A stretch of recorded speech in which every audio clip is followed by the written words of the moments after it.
Hey, what's going on, everybody? Welcome back to the channel. This is your SmackDown review, but not really because it really sucked, and I'm going to get into that in a moment. I was very disappointed, and there could be a lot of reasons for as to why, but first thing I want to do is address something that you probably are noticing. I always point in the wrong fucking way. See the new graphic here, daily focus graphic, because it's now a daily focus. It's not a 5-minute focus anymore because I'm retarded. Nick G, you did a great graphic for me. There's no question about that, but I have a problem. You see, Dave Rose did all my other graphics up until now, and he saw yours and he liked it, but he has this thing about sizes, and he freaks out. And what he told me is, he said, Dave, we do things in Canada a certain way, and if you don't put this new graphic that I'm giving you up, I'm going to mace you like a bear. I don't even know what that means, but it sounded bad. So I changed it. Nick, I love you. I love you. I absolutely love the graphic you did for me, but I don't feel like getting maced by a crazy Canadian. He scares me. He scares me a lot. I don't know what to do because he scares me so much. Okay. Anyway, let's get on to SmackDown. It was horrible. It was so bad.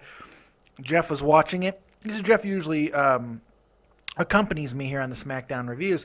He was watching it. He fell into a fucking coma. I've been talking to his brother, and he's like, I can't wake him up. He's not dead. Thankfully, he's okay. He seems to be resting peacefully. He's like Han Solo in Carbonite. That's how boring SmackDown was. And here's my opinion. I looked at it, I watched it, and it's not that it was terrible. It wasn't good, if that makes any sense. And I think a reason for that might be just how good NXT TakeOver was. And now, after watching it and letting it digest, I didn't oversell it at all. Jeff didn't oversell it. In fact, we may have undersold it. That card was fantastic from top to bottom. And I want to give a little bit of praise to Triple H. I did yesterday. I talked a little bit about him during the review, that it's all him making these calls. And there's all kinds of great videos you can watch. I've been checking them out of him backstage with the talents and stuff, talking to him, giving him advice, checking on Kevin Owens with his broken nose and everything. I mean, there's a lot of cool stuff. Triple H that's his baby. It's his federation, basically, NXT. He makes every big call. And people should be very optimistic because of how different it is between NXT and Raw. It should tell you, NXT and everything else in the WWE, really, it should tell you that that's obviously two different groups making calls. I think it's Triple H and his boys, whoever's in his little group, and Vince and fucking assholes like Kevin Dunn and shit, doing their thing on the other side. And you can tell who's booking what. And, I don't want to say this too harshly, but Vince is much closer to death than Triple H is, I'm assuming. So hopefully and I hate to say that because I love Vince McMahon, and it'll be a terrible day when he does pass. Hopefully he'll just step down because he'll realize that he's hurting the product. I defended him on his interview, but the more that I think about it, and after watching NXT TakeOver, I can't defend him. There's no defense anymore because we know the capabilities of the talents. And you can't say that NXT has the talent and WWE doesn't. There's talented guys up there. They're just not ever being booked properly. NXT, they are. And it's quite impressive. And the best part of it is the morale is said to be so high backstage at NXT right now. And guess who all of them attribute all those happy feelings with? One man, Triple H. And by the time they all get up there, who will probably have enough power to matter? Triple H. So good things are coming. Because if this is the product that we saw on NXT, if this is the product that we're going to eventually get at WWE, we're all in for some good stuff. Some really good stuff. So stay patient. Let's wade through the bullshit and, just know good things are coming. Speaking of good things coming, let's start off with SmackDown, because there was a few things of note that I want to talk about. I'm not going to get into the entire SmackDown because it was just blah. Like I said, it wasn't bad. It just was nothing notable, and I'm just thinking it's because of how good NXT was. I don't know. But speaking of NXT, speaking of good things coming, the Ascension finally got their promo video. They are coming, and they are coming soon, which is great. I love the Ascension. I think they went out well, even in a loss at NXT TakeOver. The Ascension are two big guys. Here's the thing.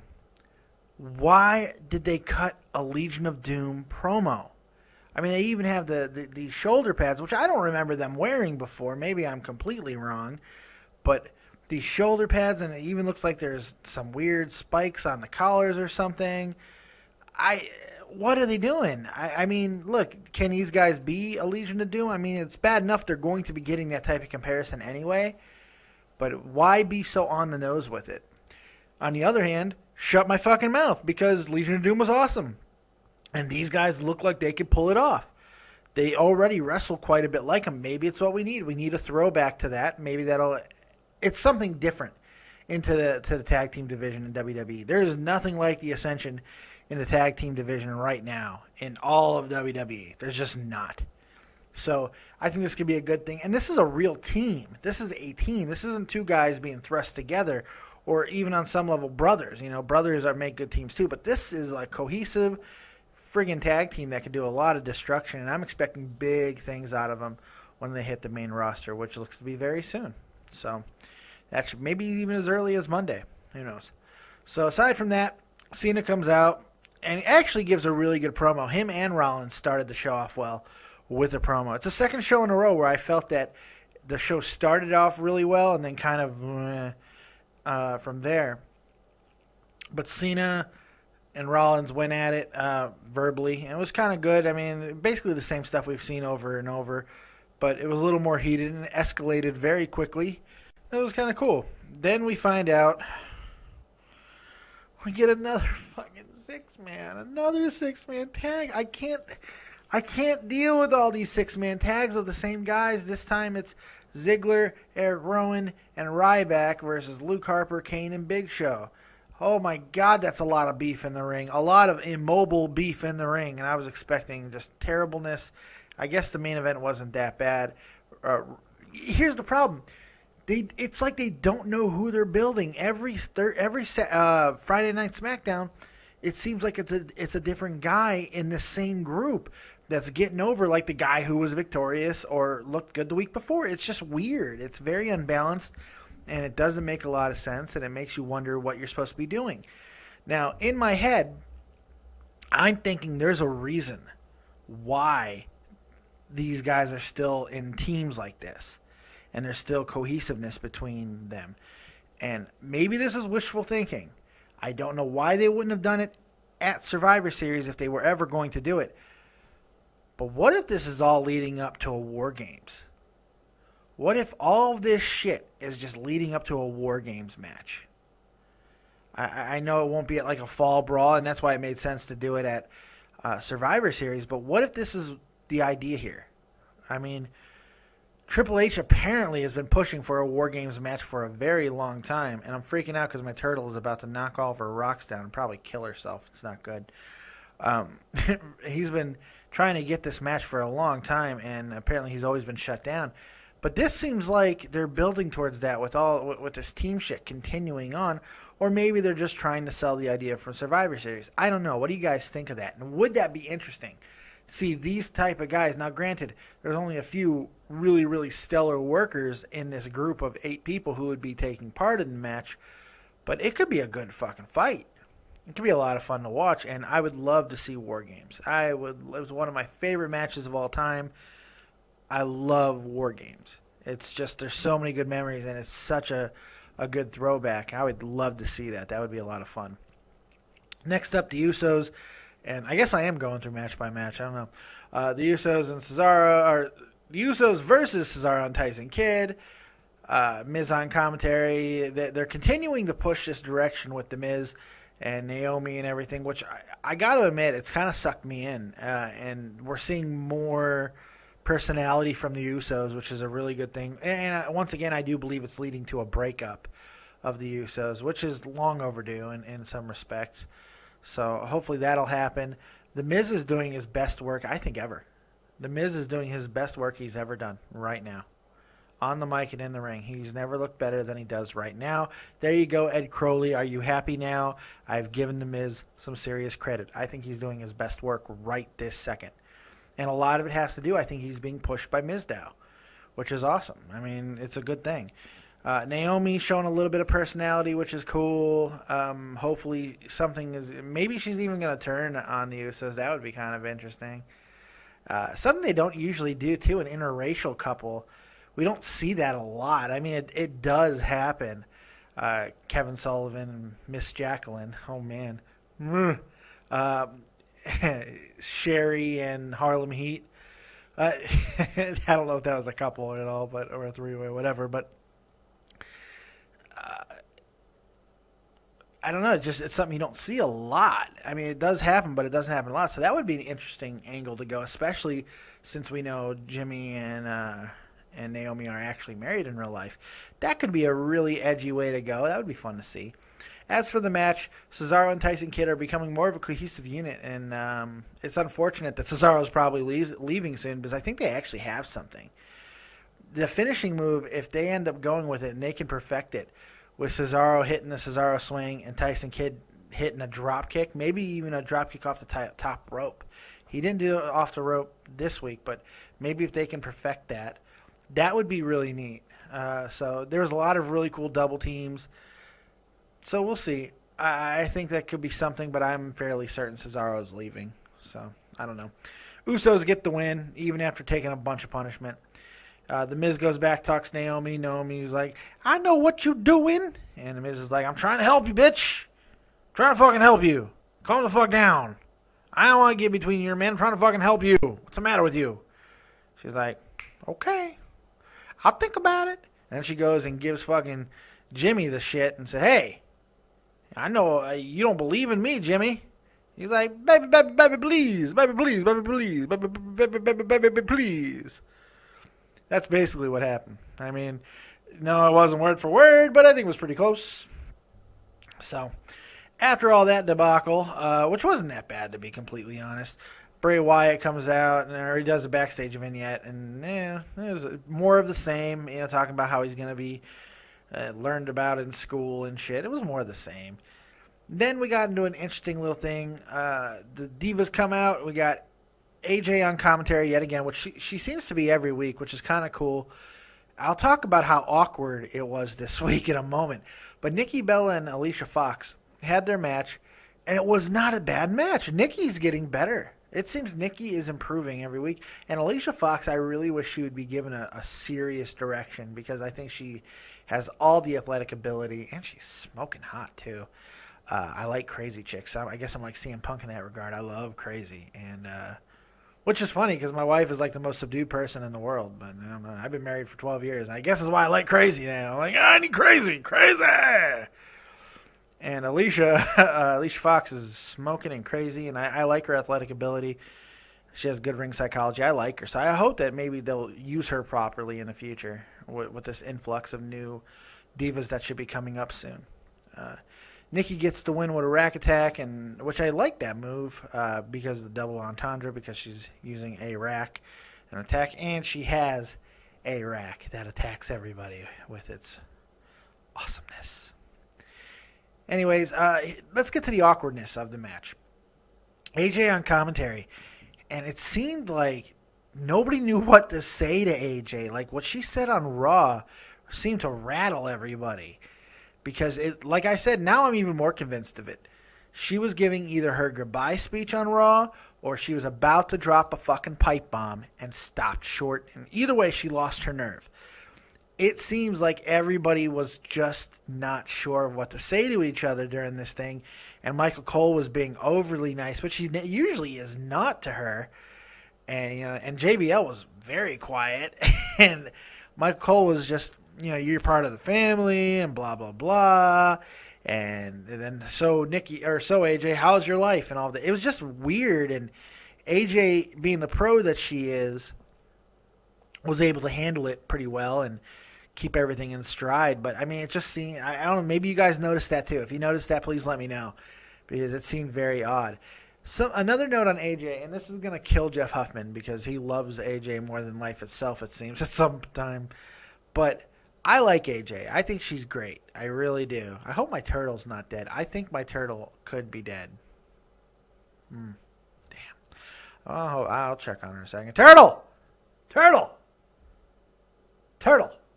I don't know. The turtles probably can't hear me through the glass. I have no fucking idea. I'm retarded. I like AJ a lot. However, I think she tries to be like CM Punk too much. She wasn't always this way. The way she is now in the ring is not the way she was when she first came up. She was a little bit different and more shy, and now she's like, it's like she tries to do everything like Punk does. The way she talks, the way she looks at the camera, and it all seemed to happen when she first started interacting with Punk. And then she just kind of, it might not even be the fact that they're married. It might just be because she's obviously super talented in the ring and on the mic, but she saw what was working at the time with Punk and was like, that's what I'm going to do. And that's okay, but I think sometimes she takes it a little bit too far with her mannerisms and stuff. They're just very CM Punk. Maybe I'm completely off base there. I don't know. New Day comes out again. New Day. And takes on Goldust. Big E takes on Goldust in probably Goldust's worst match that he's had since he's returned. I don't know if it was because of Big E. Maybe he was tired. I don't know. Goldust looked, maybe he's hurt, because Goldust looked robotic. He looked mechanical, really stiff. Big E, they just didn't seem in sync, and that was a little weird. I was not expecting that. Big E gets the win in a match that just didn't really do anything for me. Jack Swagger and Titus O'Neil. I would love if these two worked a program together, because this was actually a pretty damn good match. It was just a lot of power. I love the size of both of these guys. Titus is so friggin' impressive. I wish he had any type of charisma. I wish he had just the smallest ability to talk and to look charismatic. I mean, at one point it kind of looked like he did when he was doing his weird uncle thing where he was dressed up and with the whistle and stuff, and now they've completely taken any bit of personality away from him. I have no idea. And then, like, the weird thing he did on Monday where he just showed it behind the Divas, I like that. I want to see more of that of him, because he's got a ton of athletic ability. And he's great, man. I really like him. He's still a little green, but I like Titus O'Neil. I like the look he has. He is so goddamn strong, and he's very intriguing. I like the guy. Swagger, who I still just absolutely love.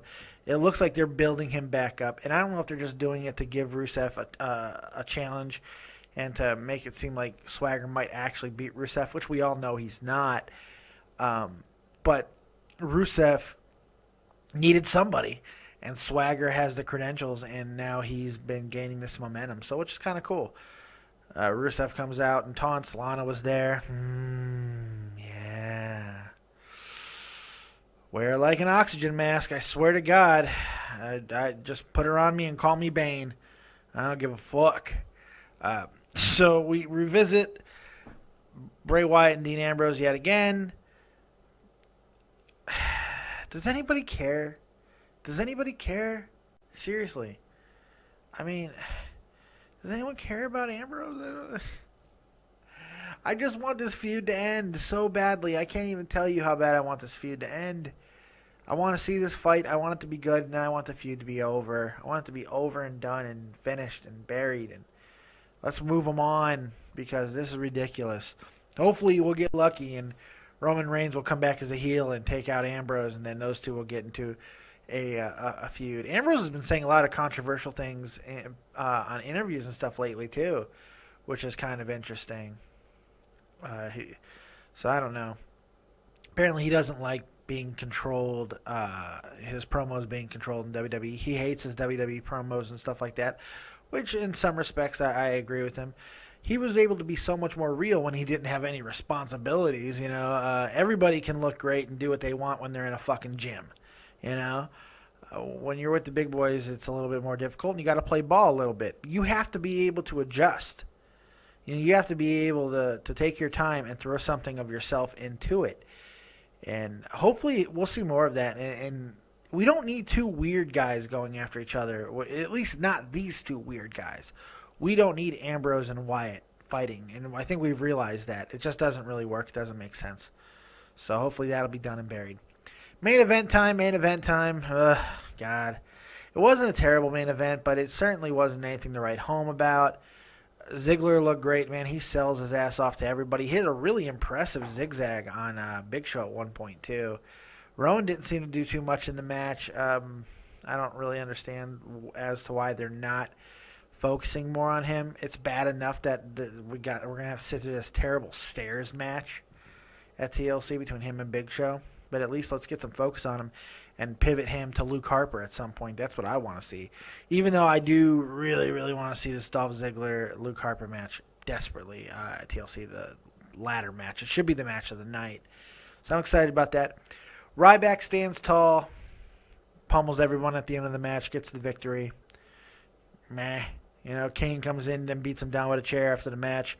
Rowan and Ziggler bringing a ladder. I mean, it's what we'd expect out of a go-home show. It's the same stuff. Everybody is focusing on what their stuff is going to be. The fan favorites celebrate to close out, which usually does not bode well for those going over on the go-home show. So what do we think? Do you think it's going to be a clean sweep by the villains? Or who's going to win? We're going to do a prediction show tomorrow. And I'll give my opinion then. But I think the only lock of this is I don't see there's any way Big Show can win this match with Rowan. If they do go that way, I'm going to just be asking what the F. Oh, my turtle's not dead. My turtle's not dead. Update. Woo.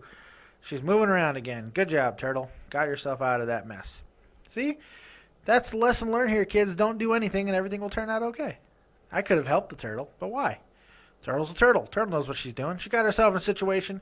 She can get herself out of it. She did. She's good. And she's stronger because of it. Fuck. Okay, anyway. I'm sorry. I apologize. It wouldn't make any sense for Rowan to lose this match. So hopefully that's not going to happen. I'm also expecting RKO to get involved somewhere, probably in the Cena Rollins match. That's how they'll not hurt Rollins by having him lose to Cena, even though it doesn't make any sense to even have this match for the number one contendership, let alone have Cena win it. So I don't know what's going to happen. It's going to be an interesting TLC. The problem is I'm saying I don't know what's going to happen, but I'm pretty sure I do. And that's what always bugs me. So, again, this was not a great show. It was not a terrible show. I'll give it like a 5.5.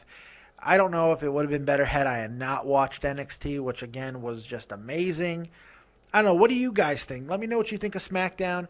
Let me know what you think of everything that's going on here at the channel. I got a little bit of an announcement. I'm gonna announce it here, but I'm going to do a bigger announcement later on.